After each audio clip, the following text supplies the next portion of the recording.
In you the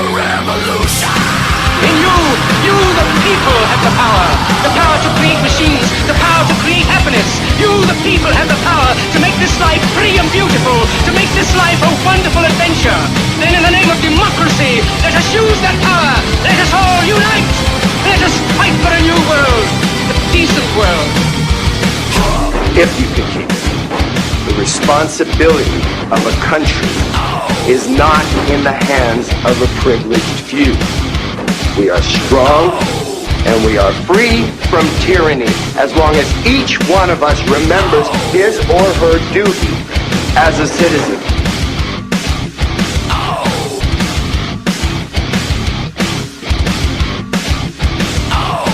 Good morning, good day, good evening. I don't know what time it is when you're listening to this podcast, but whatever time it is, thank you very much. This is the Chadman and Randy Show. I'm Chadman, got Randy here at the table. So the big thing I wanted to bring up, dude, right now is the debate tonight. Another debate. Seems like there's a fucking debate every 2 weeks. But we have another year of this shit. Yeah, well, less than a year, thankfully. 10 months. But you know what, though, man? Trump is not going to this debate tonight, and a lot of people are like, so what? And for a majority of you guys who don't pay attention to politics, you just get tired of hearing about it. It's kind of a big deal when the number one Republican, or any party for that matter, chooses to not go to a debate. He's controlling the ratings, he's controlling the conversation, and he's taking the power away from the media. Now, I'm not 100% in favor of Trump because I got a lot of reasons. Sorry, I'm choking. But, dude, he's taking away the power from the media. But no matter what he does, his name's out there, whether it's right or wrong. I mean, I don't know. I still swear to God that he has the bet from Trading Places with a friend where they've got the dollar bet, and he's sitting there, and the bet started about being president and then about him fucking it up, because it seems like at every chance he tries to fuck it up. I mean, what was it last week? I could go out there and shoot somebody, and they'd still love me. And then, I mean, look, what was the dude a few years ago who went and just got excited, and we're going to go to Arkansas, and we're going to go to the, yeah! And he got fucking booted out of the race, and Trump has attacked McCain. I mean, this dude does everything and is still getting a pass. It's crazy. I hate the media with a passion. Those of you listening might hear me say that word a lot, and it's because, like Yoda said in Star Wars, anger turns to hate. It does, because when you can only be angry for so long, and after a while begin to hate something, because the way the media controls the American populace is the carrot in front of the horse. We've all seen the cartoon where there's a dude on a carriage, and a horse is pulling the carriage, and the guy's got a big stick out over the horse, and there's a carrot on a string, and wherever he puts that carrot, the horse is going to follow. That's what the media is doing to us, and like Trump or not, I mean, yeah, he's controversial, he's outspoken. I love that about him. He's controlling the conversation. Tonight, it's not going to be a top. Unfortunately, when a debate happens, right, it's supposed to be about the topics and about the issues concerning America and our world. But tonight the conversation is going to be on him. The only thing I don't like is that he's, not only did he say he's not leaving, but he's like, well, I'm going to go raise money for wounded veterans, because the VA is not doing anything. I'm getting real sick and tired of people, myself, being a combat vet, people that I represent, and fellow combat veterans being taken advantage of, dude. Because we've been through so much for this country, and we're trying to get our lives together. A lot of us are trying to go to school, trying to repatch our marriages, relationships with family members. Some guys don't have legs. I've mentioned that before. A lot of my close friends. Some guys have been shot numerous times, burned, whatever. Lot of issues. These guys just fucking pimp us out. You know, you see it with every. Are you talking about the organizations, or are you talking about individuals? I'm talking about everything, dude. I've had it with the Wounded Warrior Project. I've had it with Trump. I've had it with every politician. It's like every politician has to say, you know, I noticed at the last debate I was watching to kind of get some... well, it's the tagline, though. It's God. I love God. I love my family. Oh, yeah, and support the troops. Well, you'll get one guy up there and he'll be like, I support our veterans. And all the other candidates up there who just been railing on this guy will turn towards him and clap. And it's the most fake, scripted, pathetic clap ever. And it's like, we don't want that, man. How about this, politicians? How about just don't talk about us? Or wouldn't you feel better, honestly, if somebody if somebody just went and they go, yeah, I support the troops, and if somebody who really didn't just went and said, fuck them, at least you get something honest. You know what? Yeah, because you know what? All these politicians, they can say all they want because they can't say that, because as soon as they say that, they're done. But I'm just saying, I mean, you'd almost rather hear that than the jerk-off festival of, Oh, yeah, definitely. You see it in the military. When you see these colonels and generals who are about to retire and they want to get into politics, you see them acting the role, handing out awards to guys and just standing there with them for pictures, and it's just like, you fucking politician, man. Like, I'm so fed up with it, it makes my stomach turn, because we aren't pawns. We're not to be pimped out. We're just guys and gals who went and served our country, went to war, and now we just want to put our lives together, man. We don't want to be the topic of discussion when right now there's an economy going to shit, people are laid off, you got ISIS at our fucking gates, you have all these issues going on, and you're going to take time and use us as a crutch? No, I'm just getting sick of it. Oh, well, we're in active combat, too. I mean... yeah, but shit is going on, and that's just thrown off to the side, too. Like, guys, we lost guys in Hawaii on a helicopter crash. You have to ask yourself why that happened. I mean, was it a malfunction? If it was a malfunction on the aircraft, then what resulted in that? Was that unit being properly funded? I mean, there's a ton of questions that could be asked about why guys are still dying in Bagram, Afghanistan. That's the largest air base in Afghanistan. I don't understand why guys are still dying in the most protected air base there. Was it right outside the gates? I get it, but you got to ask yourself about the security measures. Who's leading this country? Don't use us veterans here in the States as a crutch to get you ratings, to sway talking points. I've just had it. That's my little rant on current events, because I was up all night watching this shit and it was just bugging me, man.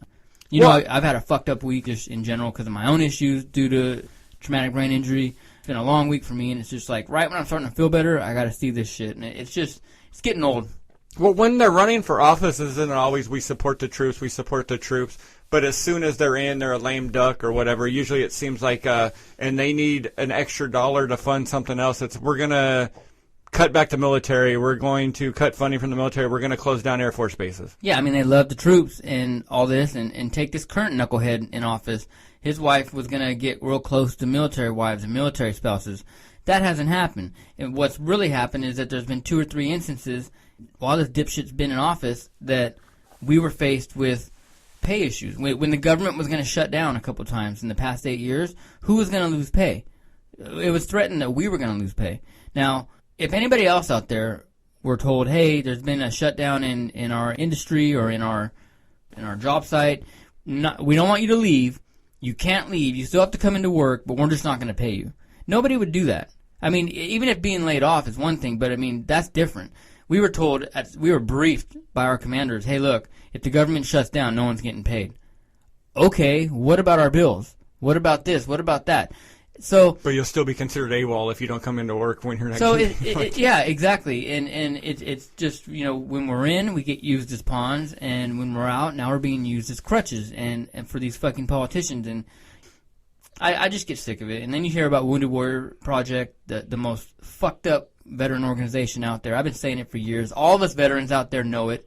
Okay, you see the Toby Keith commercials, and the fucking Tony Soprano before he died was always on TV, and they show these guys all banged up, burned up, and then they make you feel sorry for the veterans. And doesn't it look like the same people who made the one with the fucking the dogs with Sarah McLachlan music kicking it? But the way they pony that dude out, the guy I'm talking about. No, I know exactly what you're saying, and it's no different. The Sarah McLachlan dog commercials and the way Wounded Warrior Project set their commercials up, you don't want to watch them because it's like, okay, this again. Let me just donate some money for it.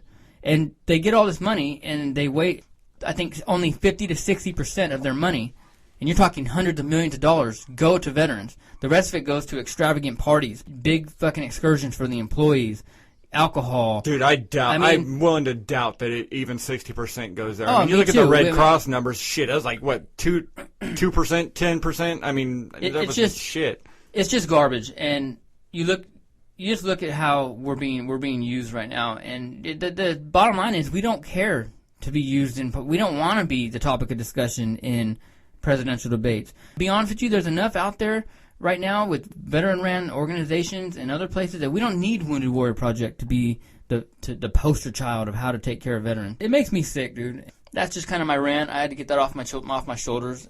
I want most of you guys out there to really, really think about where your money goes when you donate to charities, because and politicians, because you might think you're doing well by giving to a politician who cares about veterans, or by giving to Wounded Warrior Project, but you need to do your research. Well, I mean, and they're preying on that. America's, and we as in general, have gotten really bad about let's throw money at it. You would, if you really want to help a veteran, go pick up one of these dudes off the street, buy him a meal, get him a shower or something. I mean, do something. Do it that way. The older vets, I'm going to say something that might be a little controversial. When you see the older vets out there, Vietnam vets, Korean vets, the homeless vets, and they're out there with signs, I think to myself, okay, you've had 50 or 60 years since you came home, right, to go to the VA, to get help. There's tons of different outlets out there for you, especially in the past 14 years, since those of us going to Iraq and Afghanistan have been the center of attention. It's opened the door for Korean, Vietnam, and the first Persian Gulf War veterans to get help. And you're still out there with a sign? I don't get it. I don't understand that. If you're a veteran, like you say you are, and you were honorably discharged, in the past 14 years, the VA's gone leaps and bounds. The government's gone leaps and bounds. Now, is it perfect? Hell no. Trust me, I got my issues with the VA. There are programs out there to help you. There's places out there that will help you. I don't understand why you're still out there with a sign. When it comes to homeless Iraq and Afghan vets, that is, my opinion, a direct result from coming home with PTSD and traumatic brain injury. That because and I'm not saying the other guys in the previous conflicts haven't, but what we have, I think, is a little bit more of a severe, unrecognized trace that's getting more and more recognized as time goes by. I think my generation definitely going through something a little bit different. Well, dude, when it comes down to it, too, when you see, even you're talking about these older homeless vets and all that stuff, if you really get down to it, homelessness is almost more, you almost look as almost more of a mental problem than anything else that needs to be addressed. Not even, I mean, you look at most of the homeless people who are out there, and I'm not talking veterans, are generally, they're crazy. It's not the way you want to live. Yeah, I mean, exactly. Yeah, they're out there, I mean, yeah, 100%. They're out there talking to themselves and fucking... Or they've got addiction issues and shit like that. I mean, there's usually something more than just that. So that's more even from the physical, even if they have lost limbs or whatever, a lot of that is, I would say, is probably more or less due to mental issues.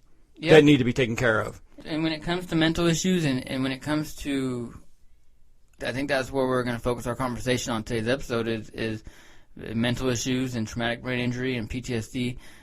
Despite, no matter what generation you're in, they're going to affect you.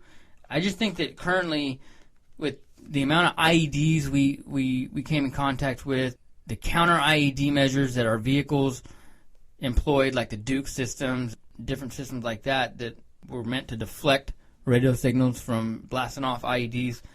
We came home with something a little bit different, I think. I think it was a little bit more prevalent than in the past. We were around a lot of explosions, a lot of just crazy shit. And guys come home and they're going to have the normal combat stress that guys have had since the beginning of fucking time, since we started swinging clubs at each other. But now it's a little bit different, and you're going to see traumatic brain injury a lot more prevalent. I said that word again. It's out there, man. It's not nothing to be fucking toyed with. If they're going to focus on veterans, let's focus on helping behavioral health issues and traumatic brain injury. They're doing it with the NFL. I mean, the NFL is actually making huge measures for it, at least I think. No, they're not. Yeah. They're so trying to hide that shit, dude. I watched that movie Concussion the other day, the Will Smith movie, and then after that, to top it off, I watched a documentary put on by Frontline, I think it's PBS, called League of Denial.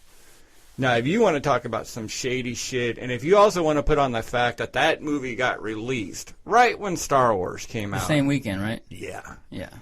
I believe that was buried a tad. Well, on the surface, it looks like, I guess what I mean is, like, on the surface, it looks like they are. It looks like on the surface they're, the hit that Burfict had in the Bengals-Steelers game, getting suspended for 3 games, and you see players getting fined because they're doing head-to-head contact. It looks on the surface like, oh yeah, the NFL is fining these guys, and they're suspending them for head-to-head hits and whatnot.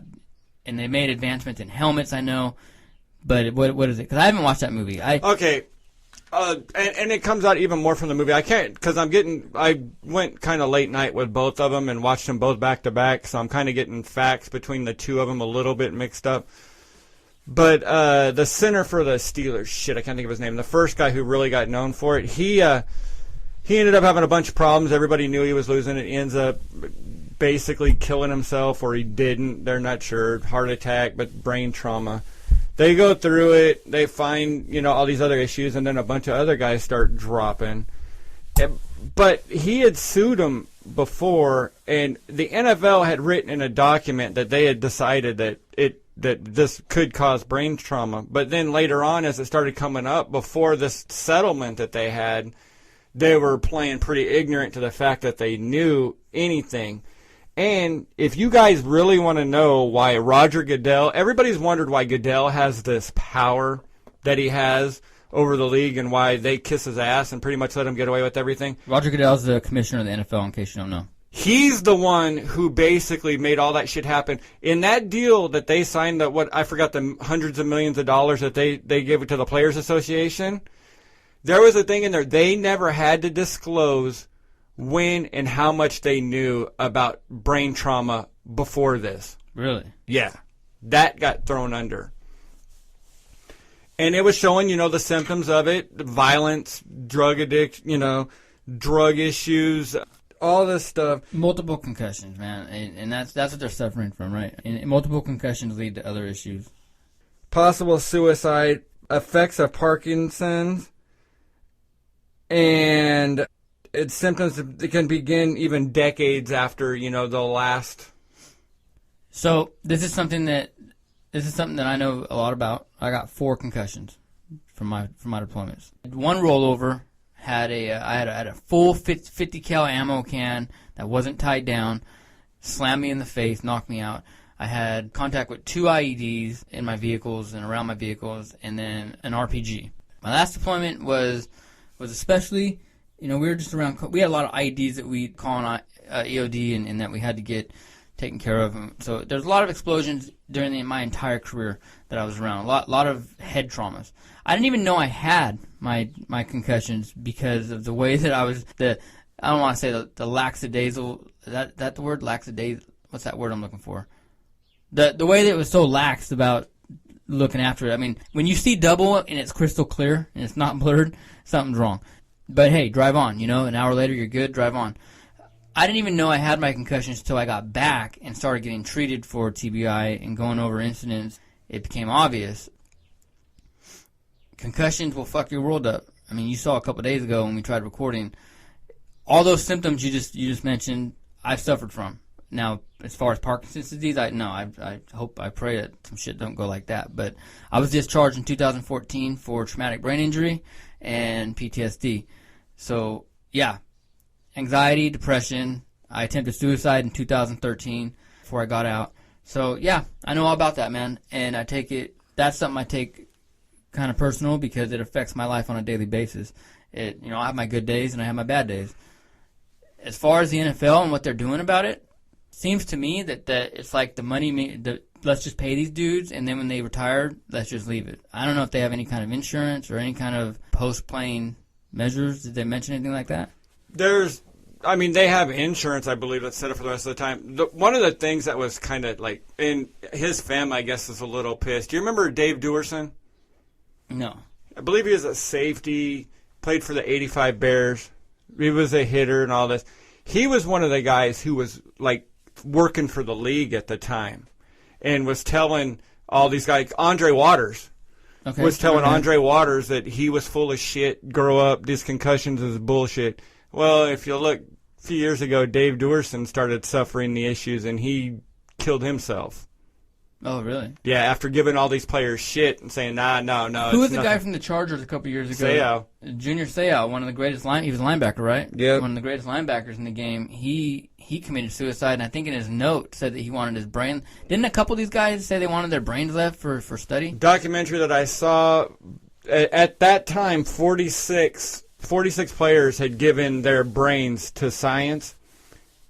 45 of them showed signs of having a problem. Yeah, I mean, when you're playing a game where you have to wear a helmet when you step on the field, it's very, I mean, Yeah, you know but what I mean? 45 out of 46, dude. Yeah, I know. Yeah, and it makes you wonder.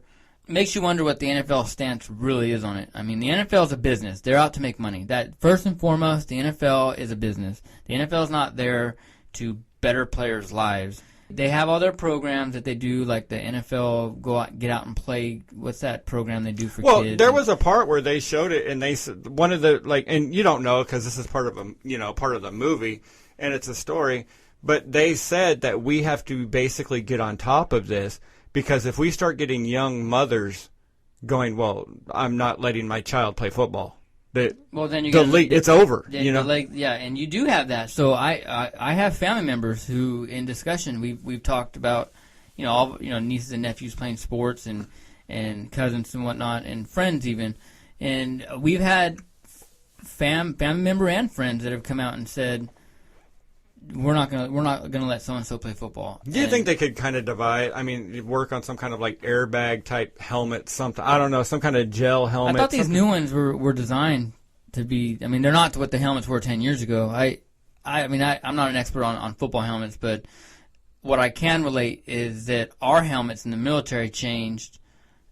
I mean, almost immediately after the Afghanistan-Iraq campaign, it went from the old Kevlars, which just like those were in service for about, I think, probably 20 years throughout the 80s and 90s, to now there's the ACH. So the pads were kind of like Velcroed in, and you can, it's more comfortable, but I think they were foam-based, and it was all around your head. So it didn't really do much. I mean, the basic issued ACH was better than the Kevlar, but... Well, I mean, I'm sure since you've been to the doctor and stuff, they basically showed you what like the brain is like, basically, because in the movie... He put like a pickle in a jar of fluid and said, that's your brain. And he just shakes the jar and you watch it slam up against the side of the jar. And he says, because your brain is just floating free in fluid. Yeah. And that's what a concussion is. Every time it hits, the damage from it. So, I mean, they've done things. I almost even wonder to this point is that if it would almost be better if because that helmet is used as a weapon. Almost to the point if you went back to the old leather helmets and said, you don't have that weapon anymore, and, you're going to hit somebody's head, that shit's going to hurt, so knock it off. Yeah, I mean, like I said, when mine happened, it didn't even, because you got to imagine when you're in that situation, think back real quick, actually, about how in the 70s and 80s when football players, how hard they were getting hit, and they would just get back up, go on the sideline for a few plays, walk it off, and then maybe miss a quarter if it was that bad, and then they'd be right back in it. That was the NFL. They wouldn't be willing to miss a quarter. I mean, I'm just saying, like if it was bad enough, they might go sit on the sideline, but they'd be right back in it. The Army was like that as well, because when we'd have rollovers, contact with IEDs, RPGs, whatever, and medics would check us out. Hey, how you doing? How you doing? Oh, I'm seeing double, or 9 times out of 10, you're not going to tell your medic that. You're going to be like, I'm good, I'm all right, and they check you out. Now, if they're looking in your eyes and they see signs, okay, they're doing their evaluation, they see signs, then yeah, you'd get back, you'd go to the aid station, you'd get a day or two off from a mission. But then 2 days, 3 days later, you're right back on it. Unless you're like, bleeding out your nose, or you're having a hard time, putting your shit on, or grasping your rifle, just doing simple motory skills, then they send you out. But if you're not severe enough like that, you're fucking lacing your boots up and stepping out the wire. And that was my case. For my first 2 or 3 times, I really didn't know. I was like, okay, I'm good to go. Yeah, I'm seeing double, and it's crystal clear, but I'll be all right. And then a couple hours go by, I'm fine. Next mission comes up next day, we're good. It's more of a thing like you don't want to let your team down. You don't want to be the guy who has to fly out, especially as, a young sergeant or anybody. My first couple times I was a specialist and a PFC. You don't want to be the guy that says, hey, I have to leave, something's wrong. So you're going to stick in there. That's just like that grunt infantry mentality. What fucks you over is that when you get out, now you're dealing with memory loss. Yeah, your team's not there now. You're on your own. Yeah, I mean, exactly. I'm not doing it no more, but I'm dealing with memory loss, managing stress, emotional upsets, my temper, anxiety. all that stuff is stuff that I deal with on a daily basis. Not to mention headaches, and they just come out of nowhere. Light sensitivity. I'm considered minor TBI. The thing with minor TBI is that, at least when you have severe TBI, it's a constant. With minor TBI, I could be having a couple good days, things are going well, and then bam, I wake up one day and just my whole fucking life sucks. My head's hurting, the bloody noses from time to time. I mean, you saw it the other day when we tried recording. It just came out of nowhere. I was doing good. It just went sour. I had posted, too, that there was a reason that we hadn't released that, and we kind of wanted to let this one out first, kind of let you guys know that he was having effects by it. Chad wasn't happy with the way it came out, because you can tell there's a part of it where he kind of slows down, he loses it, and there's a couple of gaps in it. But I was like, dude, this is what we need to show. We need to show this shit is real, and that it does happen, and how you are affected out of nowhere, and its effects on you. So I'm glad that, if we can do anything, show that this shit is real and the effects on it. And the violent behavior. So I've been 6 months sober, because when you start mixing alcohol with PTSD, if all you've got is PTSD and you mix alcohol, that's bad enough. But when you start mixing PTSD with traumatic brain injury and the effects of that, it's very easy to try and self-medicate and just be numb to it all.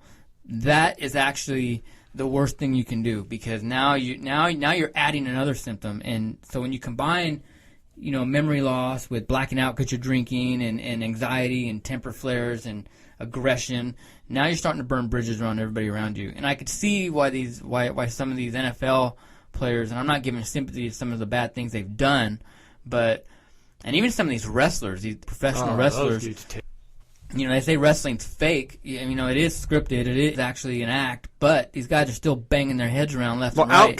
Outcome is determined, but you're not faking gravity, dude. Yeah, if you're jumping off a 20-foot ladder into concrete. And I'll give them that, because and I've done my research on that, and there was a really cool seminar type thing that I went to when I was in about TBI, and some former wrestler. I've never heard of the dude. Couldn't even tell you his name now.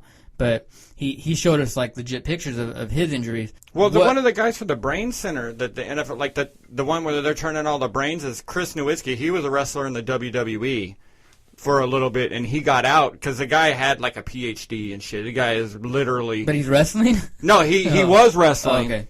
And he actually, his gimmick, I can't even remember what his wrestling name was now, but his gimmick was that he was one of these genius, college educated guys, which he really was. And so he quit to get out of it to get into this. And he's one of the guys, the co-chairman of one of these boards that collecting the brains and doing the research on it. So he's actually somebody suffering from it. I thought you meant he was a doctor and he was well, I'm done serving. I'm going to go.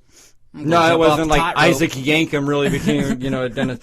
And another they were saying too is that in the movies and one of the I can't remember the documentary, but they were talking to the family members and saying that they just wish they would have known it was that the guy just wasn't being an asshole, basically. Well, to know that there was these extenuating circumstances and the effects and everything and I mean, seriously, near the end of it, and that they just wanted, and the doctor, once he kind of got it pushed through, saying, that he basically went up there and just asked for the family's, forgiveness for the guys, which was really pretty deep. I mean, when they got into it, he's like, these men may have wronged you, but I asked, and I'm sure they asked you from the grave, for forgiveness. Dude, trust me, man. Today is my daughter's 16th birthday. We're not talking just because of everything we're talking about now. I don't communicate with her, and she lived with me for about 4 or 5 years. My daughter, unfortunately, had to see all this come to fruition. I think my last deployment was the cherry on top. It was okay, dude, you've been deployed a few times, you've been exposed to this, that, and the other, you've had a couple head injuries. We're going to throw in a couple rollovers, and those rollovers are really going to set things in motion to fuck your world up. When I came back from my last deployment, I was a monster, man. I was just an animal. And my daughter, unfortunately, had to witness that. So being that me and her mom were separated years before, she decided, hey, I want to go live with my mom again. And that's a direct result of everything we're talking about. So I can understand how these families feel. NFL, wrestling, military, whatever, because the families take the grunt on it. When you have somebody, okay, whose brain is damaged and they're walking around, they're suffering from the main, most important, because aside from the heart, the brain's really like the brain controls everything. So when the brain's damaged and you got this dude walking around with brain injuries, and not to mention he's a fucking NFL star dude and he's 300 goddamn pounds, okay, holy shit, I could imagine. I mean, I've heard the phone calls with Junior Seau. Who's he dating? He was dating that Asian porn star. What was her name? Tia Tequila, and he was beating her up. And, I heard the phone calls on that. Yeah, that could be fucking scary. I mean, I'm not a very big dude. I'm 160 pounds, 5'6", dude. I'm not very intimidating, physically. But I could imagine a giant fucking linebacker who's got a cut, whose dome's damaged. Well, and not to that's holy shit. Not to throw any light at anybody who has lost a limb in combat, but at least that's something visible. You're gonna know why that guy limps. Oh yeah. With these brain these people with these brain injuries, you look at it as a normal looking dude, and all of a sudden this guy's an asshole. Well, human beings we're programmed like that, to where if we see somebody with 2 arms, 2 legs, a face, you're like, oh, okay, that person's good.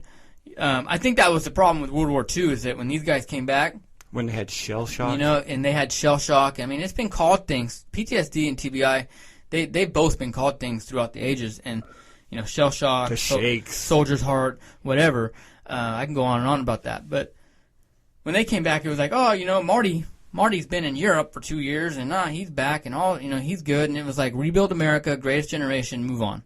Okay, we didn't really have, I guess, the mindset of the society at the time to really understand what that was about. Now, we have the technology, and we have advancement in medicine and research. Well, we didn't have. There were some of the comforts too. They had to build forward and move on. They didn't get to spend. They're still building forward, right? But I mean, they didn't get a lot of time to analyze self. It was, we need to build power plants and dams and all this new infrastructure and shit. They didn't have some of the creature comforts that we have. I mean, how much time do we get to spend just to jerk off on the internet or PlayStation, shit like that? Yeah, exactly. And we are a weaker society. We definitely. I mean, our wars are. I mean, these guys had to build power plant. Like I said, dams. All those dams that are around here and all that shit that was built. Post World War II.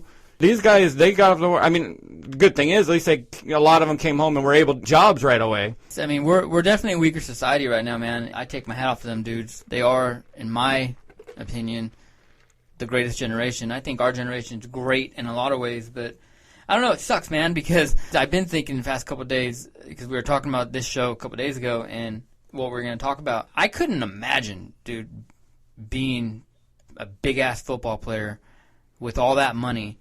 A lot of people say that money solves all problems and money is the answer to all happiness. No, it's not, man. I mean, yeah, so you got a fat house, you got cars, you got all this, but then your brain on the inside, the way you view the world is still going to be twisted. It's still going to be, you're still going to have headaches. All the money in the world can't fucking heal your brain, dude. So that would almost be worse than being a combat vet, because at least being a combat vet, there's others more, what's going on. You know what I'm saying? Well, I mean, put it this way. With all the money, your house, your cars, and all that, you can kind of draw a comparison to a toothache. When you have a severe toothache, you don't give a shit what it costs. You don't give a shit make it fucking stop. Up into the fact of grabbing a pair of pliers and rip it out yourself. It doesn't matter. That toothache has to stop when it's bad. Oh, dude, yeah, I mean, I don't know if there's much worse than that shit. Imagine, now that's in your head. Your money's not solving that. I mean, I'm in college right now, and I'm taking this math class, and I've never been good at math anyways, but something about this class, I'll find myself staring at the screen, because I go to University of Phoenix, and a lot of my work's done online, and I'll just be staring at the computer, dude, trying to do these math problems. I'll last maybe 30 or 40 minutes before I got to get up, dude, and it gets me, and initially, my initial reaction is that I get angry. I get angry because my head shouldn't hurt. I should be able to look at this and get it done. I can't think. I have a hard time focusing on shit. And then number 2 is that I start thinking about, fuck, why is this happening? I'm only 34 years old. I'll be 34 in May. Why does this shit happen to me? It's very frustrating because you only got one brain. And when that brain goes, and the brain doesn't heal itself. We're not like fucking reptiles or other animals where, you cut a limb off and we grow it back. We don't regenerate shit. The brain doesn't heal itself. It doesn't work that way. So it's scary, man. It's a scary thought, and it's scary at times. But I mean, it's like a car too, though. I mean, you look at a car and you're like, well, this had city miles, which means they take it hard with stops and goes, and then you get a car with freeway miles, smoother. I mean, it all depends on what kind of mileage you put on it. And that is why I get so angry and so pissed off when these politicians go and they just fucking use us like we're we're just like a puppet, like we're some kind of accessory to them, man. It's like I was like, motherfucker, do you have any idea, Trump, Clinton, any of you fucking pricks, do you have any idea what it's like on a daily basis? You're gonna go and just use us to get cookies from the American people? Nah, dude. I think as the veterans, we're appreciative of all the support we get from the American people, and I'm sure there are good politicians out there who genuinely care. But when we start getting used, bring attention to certain things. Yeah, but don't be using us for fucking cookies. Don't be using us to win points, because you have no clue. Well, I was going to tell you and others out there that are suffering from it, when this movie does come out, not saying I don't know what your relationship will be with her at the time that it comes out, or others that you may have wronged during that point, but I would suggest either trying to watch that movie with them, or at least make sure that it's put in front of them to watch it. And after not saying it's going to change anybody's lives, but if you see it a little bit more and the way it winds up, it might crack open a door for a conversation. Maybe. I mean, yeah. I mean, couldn't hurt. I have a hard time watching movies like that because, I mean, my initial reaction before you said you were going to watch Concussion was like, and I think I posted on Facebook about it. I said, I've been asked, actually, to be honest with you, I've been asked probably a lot of times if I've seen it, and I said no. I have no real reason to watch it because I already know everything there is to know about it. However, I could see the benefit in maybe watching it with somebody who doesn't know, or in that case, like my daughter or whatever. But this isn't me trying to get sympathy. It's a reality, man. Well, we've talked about things though too, that if there's one person or one is suffering from it, then there's others, and I mean. So it can't hurt, and I'm just saying, I mean, it might, if it opens put it this way, one person that you love to be your daughter, somebody else that may, or anybody out there that they may have offended due to some of these injuries, if them getting a hold of that movie, watching that movie, and they come back to you wanting to have a conversation with you, wouldn't it be worth it? Oh, yeah, definitely. I think there's a lot of different, that one and a couple other movies that can help. I mean, you never know. I mean, the thing is right now is that the more we shining a light at it, at least it's getting looked at. Well, yeah, and the more we talk about things like on podcasts like this, basically when a politician's not talking about it, or when the media's not twisting it, it can actually bring light. So maybe this movie is good, and you know what? If maybe this is the big deal they're making about him not winning the Oscar. I mean, was it a good movie? Because Will Smith's the main character, right? Yeah, he was fine. I'm not the biggest Will Smith fan ever, but he was fine in it. Men in Black killed it for me, dude. The subject matter was really good. The accent was a little corny. He was believable enough.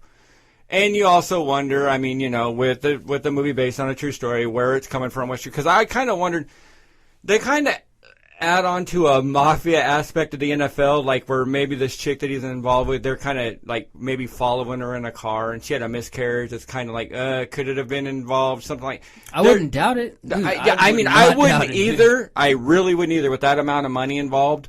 But you know, it, and you also don't know what was fiction in that either, though. I've learned one thing, and I've learned one thing in the past year, and it's just been in my experience since being out the Army and rubbing elbows with certain groups and organizations.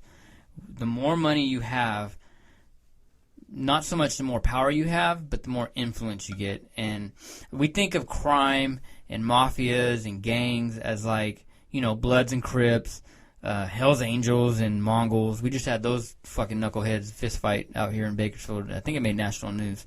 And then mafias like Pranos or John Gotti. But when you look at corporations, Pepsi Cola, the oil industry, the NFL, the media, these are no different. Yeah, they're not in back alleys in their suits busting heads and whatnot because they don't have to. Their influence and their power reaches way farther and way greater. I wouldn't doubt it, dude, if the NFL... Look, put it this way. The amount of money... I'm just reading an article right now. It says, the TV deal is so big for the NFL that they could have funded 10 missions to Pluto. They split $7.24 billion. Each team got $226 million in TV revenue. Oh, that's yeah. not counting your ticket money. No, so, that's not so counting you your don't think ticket that there money? wouldn't be some shady shit involved for $8 billion? I mean, let's boil it down to it. That's not... Okay, then you got ticket money. You got all the shit people buy from NFLshop.com. Concessions, parking. Name it. Everything. When you buy a jersey, when you go... Holy shit. I mean, not only that, look at how their NFL logo's on food. I was going to add in the sponsorships. The sponsorships. You go to buy Dr. Pepper. You go to buy the NFL Bud Light cans with your team on it. It's Bud Light, right? But whatever it is, you're talking about probably outside of... You're looking at $10 billion a year. Easy. Outside of Disney, you're talking about power. That's a lot of power. And Roger Goodell's in charge of all that. It just showed it too. I mean, a lot how you wonder, like, because we've all wondered, like, how he walks around. Like, when he threw that penalty on the Redskins a few years ago, and they were like, oh, the Redskins are going to pull out, about, like, with the draft picks and the money and everything that they... Was it their name or something? No, it wasn't their name involved. It was due... remember when they had the strike a couple years ago, and they had that 1 year where, like, they didn't have a salary cap, but the teams were kind of warned, hey, don't get crazy. But then it was kind of like based on a collusion thing. Well, the Redskins and I think the Cowboys kind of went on a little bit of a spending spree, and they were penalized by, like, with draft picks and salary cap money from the NFL. And everybody thought for a minute that Snyder and the Redskins would, like, you know, pull out, would protest, would sue them or whatever. Nothing ever happened. You wonder why. Because all this concussion shit and everything else, all the shit that Goodell was in, settled it down, because he's the one who brokered that deal. You ever see, like, when a news story breaks out, and like what's one I can bring up real quick? Like, look at that Madoff guy. The Madoff, that dude was a guy that was, for years, he was ripping people off on the stock market, right? I mean, he was manipulating the stock market, and it was a Ponzi scheme. And if those of you guys that don't know it and you're not into all the news, there was this guy, and he was just stealing people's money, and it involved the stock market. Well, while that was going on, nobody knew. People were just getting rich. Nobody knew. Well, he wasn't even really investing in the stock market, I don't think. Yeah, well, I don't know. I think what he was doing is he would say, hey, you send me $3. It was a whole pyramid scheme, basically. Oh, exactly. Yeah, it was a Ponzi scheme. But rob Peter to pay Paul bit. But while it was going on, people were making money. He was making money. Nobody noticed it. It wasn't a known thing until the guy got caught. Well, but where people ate shit on that is his returns were so ridiculous that they shouldn't have been possible. But the fact is that they were making so much stupid money that they didn't care. They were willing, and that just shows that those people who got ate up into it were damn near, partially to blame for it, because they were making amounts. I mean, Kevin Bacon and Kara Sedgwick, they lost their whole shit on that. Oh, yeah. Yeah, and my whole point is that we're living in a time right now where who knows what's going on with the NFL. If there's, like, some serious strong-arm, corrupt, mafia-like, power moves going on with the NFL, we won't even know who knows how long, if ever. You got to ask yourself what goes on behind closed doors, and you talk about, strong arming and intimidation and stuff. These are people's lives who are at stake, and you see what's happening to these dudes. And I was reading something else that most NFL players, and this may or may not be related to the NFL at all, but a lot of these NFL players, they're broke within 5 years of getting out. You look at the NFL and you look at what's going on, and we won't know. I mean, are they trying to cover something up? I wouldn't doubt it. The military can't. It's the government. People have to answer. I mean, we have elected officials. We have people serving. It's a little bit different. With the private company, private organization like the NFL, you'll never know. The money keeps coming in. They at least have a season, TV, Super Bowl, all kinds of things to kind of sway people away from the facts, okay? So when a guy does commit suicide or a guy does freak out or whatever, they have ways and means of diverting attention away. To the NFL, I've always been there's points, dude, where I swear, you talked about wrestling earlier, like the outcomes being scripted. there's times where you see a game in there, and I swear this shit has to be rigged, where a team has no business beating another team. And the outcome comes, that's just me and my little personal thing, to draw money, whatever. Dude, there's something wacky. At least, though, you know what? I'll tell you what. With the athletes, and we brought this point up earlier, at least with the athletes, we're honest. You know what? Because when an athlete is done playing and they're not producing for us and they die broke, homeless, and all that other shit, we don't give a shit. You don't see people walking, but with the troops, here we are with the I support the troop shit, where everybody's acting like they still care when these guys are going through the same shit. Yeah, I mean, and I know people do care. People care. I mean, there are people who probably do care about athletes and probably do care a little bit. But it's your stars. Generally, yeah. you're it's your average guy that no one gives. Yeah, your about. third string lineman who grunted out a 10-year career, but the popularity game is what it is. I mean, no one cares about the guy who played 12 years and pulled his part. Okay, here's a good one. Who can name right now one offensive lineman for Tom Brady? Now I'm talking about the average sports fan. Who can name one offensive lineman for Tom Brady in the 4 years he won Super Bowls? Not too many people can do that. Dude from Bakersfield, I can't think of his name. If anybody, we can probably name Stephen Neal from Bakersfield because he's from Bakersfield. But outside of that, nobody can really know. Who can name some of John Elway's receivers? Well, there's probably only about 10 or 15 linemen in the history of the NFL that you're going to pull names on. The Niners won, 2 Super Bowls with Jerry Rice? Was it 2, Jerry Rice and Joe Montana? Yeah. So who can name any of the tight ends? Any of the offensive linemen? That dude's got the catch, and you got Brent Jones. Right, Taylor, the guy against the Bengals. That sucked. But you know what I mean? Like no one remembers these guys. But these guys are some of the guys who are suffering, man. Some of the guys who out there who are doing it. It's a popularity game. If they're not. I mean, if it was like fucking. I mean, look at when Peyton Manning got hurt, dude. Oh man, Peyton Manning's neck's hurt. Is he gonna retire? It was like all the talk of the fucking, the whole talk of ESPN and Fox Sports and all that stuff. You didn't hear about. Well, it was. Peyton Manning's injured. Then Tim Tebow. Back and forth. Yeah, I mean, you don't hear about the average guy. So, yeah, I can see that. I can see where they're going with it, and attention can be diverted. And I mean, at least with that one, I'm saying at least there's honesty there. Generally, you don't care about that athlete anymore. They go back into civilian life, and they're done. There's not the whole rigmarole and jerk off of we support, I've never seen a sticker on somebody's car that says I support X third string lineman in the NFL. No, they don't, man. And I can see your point. And it's easy to say we support the troops because it becomes a political game. It becomes, if you don't support the troops, you're un-American. Well, and it's almost if there's a conversation of race comes up or anything, one of those kind of things that where you're going to have to come up with the correct answer, or you're going to get shit. I know, man. Isn't that crazy, man? How America's fucked up in a lot of ways, man. It's still back to the point of political correctness, and nobody is willing to have the key phrase, open and honest discussion. No, I mean, they're not. It's funny because when I went, I think I was telling you how I went to D.C. and I love going to D.C. I think every American, you all should go to D.C. I think it should be, you know how Muslims all go to Mecca? Okay, every American at some point in their life should go to D.C. I mean, it really is, it's the most beautiful place I've been to in America as far as the monuments and just the history and all that. It's amazing.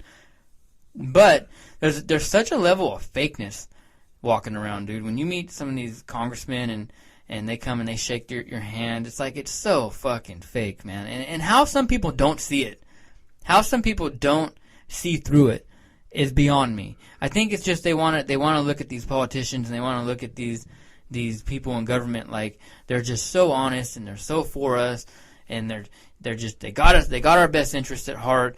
No, they don't, man. It's a business. Running a government's a business, man, and it's all about making deals, and it's all about your image, and it's all about how you appear to people. You don't think that before some of these politicians meet veterans that somebody tells them, hey, you have 10:30 today after your meeting with Senator whatever, you have a group of veterans coming from Bakersfield, California. Be sure to shake their hand. Tell them thank you for their service. I know you're having a bad day, but make sure you look all positive and stuff. These are the troops. They're having to be told how to act and shit and what to And you say. know the guy's like, fuck these assholes. Yeah, exactly. He's like, God damn it. I got a tea time. I need to go shove a cigar in a fat intern's ass, or you know, whatever it is. Yeah, dude. Like, oh, dude, check this out. So when I was at the Capitol building, there was, I'm not going to give the guy's office, but there was a congressman that we were talking to, and his staff was right there. Okay. Now the cool thing about DC is that you have a lot of hot chicks, but like a lot of hot chicks walking around, but different than out here. They're just dressed like you would expect them to be dressed in the Capitol, right? With these, just looking all nice, professional. There was this one chick in the office who kept coming up to some of us Iraq and Afghanistan vets and talking to us. Dude, she had to have known that her 2 buttons were undone. Totally see her bra. Everything was all open right there, and she kept talking to us, giving us water. And remember the discussion we had about the pill representatives for the drug companies? Yeah, about... Same shit. That they hire the hottest chicks, and How does she not fucking know, dude? Like, and I'm looking at my other buddies, and then they notice. This is too perfect. There's no way this chick don't know. I mean, it's cold in this office. And then I remember I walked away, and I'm thinking to and for some reason I couldn't let it go. Yeah, she was hot, but that's not why I couldn't let it go. I couldn't let it go. Until you jerked off? No, because I couldn't let it go because there's no way she didn't know. Like, that's the reason. The office had to have known. That's the reason she got that fucking job. But I can't understand why. But in like, the heart what's of why? political correctness and, I'm offended by this, you don't think they know? Dude, it's the same reason. DC is the same reason as if you want to go Vegas. Look at the way the cocktail waitresses are dressed. And if you walk into Vegas with a pocket full of money and you're flashing it around, what do you get? You get free hotel rooms, you get free meals, you get free shows, you get all this shit. As soon as your money's gone, get out, deadbeat. It's the same thing in Vegas as it is as a dude goes into a strip club. The stripper loves you, fucking all over your ass, blah, blah. Spend your last dollar, drop your last dollar down there and tell this bitch that thinks he's going to marry you, whatever. You spend your last dollar, and she knows that you're broke. That chick who is going to become your new wife doesn't even, she's gone before the song ends. I was surprised by it because... You expect to see it in Vegas. You expect to see it, at a strip club. But it's all money involved. It's the same thing. Nothing. I mean, we're in changes. the nation's capital, dude, and this office assistant for this congressman is just walking up, and if it was anywhere else, like let's say you go down and do some business here in town, downtown, she might have noticed and like walked away and kind of fixed it.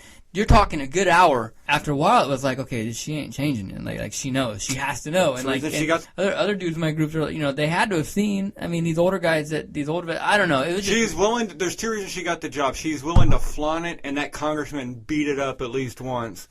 Just too weird. It's a different animal. DC's a totally different animal. Totally different animal. It's funny because, like I said, I don't drink, but we went first night out. We went out and we got. Some of the guys went and got a drink, and I went with them just because, I'm social. I still go out. Here I am wearing jeans. I got my Converse on, T-shirt, Dodger hat, and I walk into this bar, and everyone's in, like, loafers, business apparel. The dude sitting on a corner of the bar from us, I'm sitting there watching ESPN. I'm not eavesdropping, but when they're talking kind of loud, it's hard not to. And they were talking about making, $1 million deals and getting shit signed by the next morning, and let me run back to the office and we'll get it signed. I'm like, dude, these guys are making $1 million deals. I'm sitting here drinking Hooters throwing wings. I'm drinking a Coke. No, it was a nice establishment. Anywhere in there. I mean, because you hear anything about DC and it's just around town that, anybody can pop in anywhere. You're just around. It's like, when you're in LA, it's similar to LA, thing. But it's celebrity. I've heard people refer to like DC as ugly Hollywood. Like with the people running around and the celebrities like that. I mean, I saw some ugly people, but not a whole lot. DC's an animal. I couldn't fit in there, man. I couldn't. I'm sitting there drinking my Coke, watching ESPN. They're making $1 million deals, going back to the office, getting it signed, and I'm like, damn. Yeah, but you know what that is, though, too? It's really easy to make $1 million deal because it's not their money. It's not. Yeah, exactly. It's hypothetical. They're playing Monopoly, dude. It's life. Yeah, I mean, these weren't like congressmen. These were just some schmuck. Well, they're business. But yeah. I was saying, if they're somewhere in the government, if they're swapping government contracts to each other, they're trading widgets basically. I'm thinking to myself, yeah, I get paid by the VA in a week. Like, you know what I mean? Like, I get my GI money in a week. Like, it's cool, man. We went off track, but it's you get money involved, and I think everything changes, man. I mean, if they were to put some of this money into actually helping problems, I think we wouldn't be having this conversation. Well, to get back to the Vegas analogy, why do you think the first thing they do? What do you do when you go into Vegas and you go to a casino? What do I do? No, what do they do? What do they do? Take away your cash and give you these chips that don't mean shit. Yeah. Because if you were actually sitting there giving folding out bills every time you're playing, say, $20 a hand blackjack. And if you had to sit there and peel off a 20 every time you placed a bet, doubled down, you wouldn't. Yeah, it's true. You cash in once. Okay, yeah, it hurts. You give them $1,000 and you cash out. But you're only flashing money once, and then the rest of it, they've got it. It's when you go to Chuck E. Cheese, you've got these non-refundable tokens now. They teach that shit at a young age, yep, don't and they? at the end of the day, what do? Plug your token. I mean, at least with a casino, you can cash out and get money back. Well, you kind of cash out at Chuck E. Cheese. You get that, like, those sticky paratrooper things. But I'm saying, at the end of the day, with Chuck E. Cheese, you either go home with a stack of tokens that you say, we'll use the next time, and you never remember where they are when you go back the next time, or you just plug them in and just blow them at the end just so you leave empty-pocketed. Do you want to know something interesting about Chuck E. Cheese before we wrap it up? Do you know if me and you wanted to go to Chuck E. Cheese with no kid, without a child, just look for dates? No. If me and you wanted to go and say, hey, let's go to Chuck E. Cheese and fuck around, they wouldn't let us in without a child. My wife had a friend who, like, 12, 15 years ago worked at a Chuck E. Cheese right out of high school, and this girl, maybe not that long. How much of a creep you'd look like. We're just going to go to Chuck E. Cheese and drink pitchers of beer. Well, that's why, because they worry about child molesters. If you don't have a child with you, they won't. Maybe it's not that they won't let you in, but no, I think. Every camera in the building's like, watch this motherfucker. No, you know what? No, I'm remembering very very, very clearly, like, they won't let you in. So especially if you go in by yourself, they won't let you in. You're just like, that's interesting. I just need a pitcher of beer, just hang out. Yeah, kudos to Chuck E. Cheese. Maybe you like skee ball. Maybe you're a professional fucking. Where else are you going to practice skee ball at? I don't know, man. Look, before we wrap this up, a couple things, man. Pay attention to these knuckleheads running for president. Don't, just because they say they're for their veterans and raising money. And this is coming from a combat vet. Don't use that as a way to, he cares about the vets, I got to vote for him. Look what they're really about. And as far as Wounded Warrior Project, publicly, this is a public podcast. Fuck Wounded Warrior Project. Don't give those people a goddamn dime. Don't even give them a Chuck E. Cheese token. Aside from that, dude, we got Kings of Carnage coming out here. They will be out here February 6th. They're an all-military metal band. They'll be at B-Riders on White Lane. Doors open at 7. They'll be playing immediately following the UFC fight. So if you're in Bakersfield, please come check it out. Come say hi to me and Randy. Say what's up. Big shout-out to our sponsors, Wolf Creek Tattoo over on 19th Street. And then Detail Specialists of Bakersfield over in the Alder Mall. Go check them out. You need to get your car detailed. This rain's lifting up. I think it's here till March. Go in there regardless. Check them out. They got some amazing vehicles set up. Get your car all detailed and looking nice for springtime and summertime, all right? This is Chadman and Randy Show. Got anything, dude? I'm out. All right, Chadman and Randy.